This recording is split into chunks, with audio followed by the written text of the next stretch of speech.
ঝাড়বাতির ভিতর দিকে কি বের হলো ইমরান ভাই? ভাই ফ্যান বেরিয়েছে ঝাড়বাতির ভিতর থেকে এই যে এখন তো আপনার ভাই এখন ডিজিটাল যুগ ঝাড়বাতির সাথে ভাই ফ্যান থাকবে ফ্রি বন্ধ করেন তো, আবার বন্ধ করেন। ফ্যান বন্ধ করব হ্যাঁ, এই যে বন্ধ করলাম এবং লাইট এই যে লাইটটা দেখতেছেন হ্যাঁ, হ্যাঁ। এই লাইটের কিন্তু আপনার কালার চেঞ্জ হবে ভাই আচ্ছা, রিমোট দিয়ে আপনার লাইটের কালার চেঞ্জ হবে ভাই। এগুলো কি হোম ডেলিভারি হবে? ভাই সারা বাংলাদেশ হোম ডেলিভারি হবে এবং ক্যাশ অন ডেলিভারি, কোনো অ্যাডভান্স লাগবে না ভাই ডিজাইন কি দুইটা নাকি? ডিজাইন আছে দুইটা। আচ্ছা, আচ্ছা। এটা আছে আপনার 12 মাসি 12 মাস, যেটা আপনি শীতের দিনও চালাতে পারবেন। আচ্ছা। শীতের দিনে কিভাবে চালাবেন আমি বলি।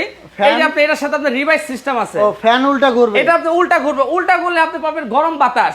দর্শক দেখুন, এই যে আবার ঘুরতেছে ফ্যান, দেখুন। এই যে ফ্যান ঘুরতেছে এখন আপনি উল্টা ঘুরতেছে। আচ্ছা, এখনো ঘুরতেছে এখন উল্টা। আপনি পাবেন গরম বাতাস হ্যাঁ। এবং লাইটের কালার হবে তিনটা। আচ্ছা, কালার এই যে তিনটা কালার হবে, একটা হোয়াইট কালার হবে, একটা হবে এই যে গোল্ডেন কালার, আরেকটা হবে যে ডিপ হোয়াইট কালার। আচ্ছা, এখানে এটা? একটা কালার আছে, এটারও সেম আপনার এই সাথে একটা রিমোট থাকবে এবং এটার আপনার কালারগুলো আপনার চেঞ্জ হবে। এটাও এই যে- ফ্যান থাকবে? এটাও আপনার অপশন থাকবে। এই যে ভাই দেখেন। এখন প্রাইস বলে দেন, প্রাইস প্রাইস বলে বলে দেন। দিচ্ছি। এটার এই যে price- 12 মাসে যে ফ্যানটা আছে হ্যাঁ, গোল্ডেন কালার, এটার দামটা দিচ্ছি আমরা রেগুলার প্রাইস 28500 টাকা। আচ্ছা, সারা বাংলাদেশ হোম ডেলিভারি, কোনো অ্যাডভান্স লাগবে না। আর আর এটা? এখানে যে ফ্যানটা আছে হ্যাঁ। এটার দাম দিচ্ছি মাত্র 26500 টাকা। তো দর্শক স্ক্রিনে থাকা নাম্বারে যোগাযোগ করবেন, ইমো থাকবে, হোয়াটসঅ্যাপ থাকবে, চাইলে এসেও নিতে পারবেন, চাইলে অনলাইনেও নিতে পারবেন। জি। ধন্যবাদ।